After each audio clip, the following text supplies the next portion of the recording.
قال يوسف لأبيه يا أبت إني رأيت 11 كوكبا والشمس والقمر رأيتهم لي ساجدين.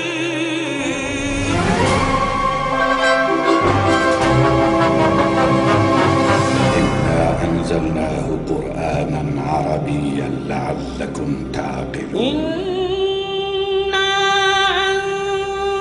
أنزلناه قرآنا عربيا لعلكم تعقلون. ولما دخلوا من حيث أمرهم أبوهم ما كان يغني عنهم من الله من شيء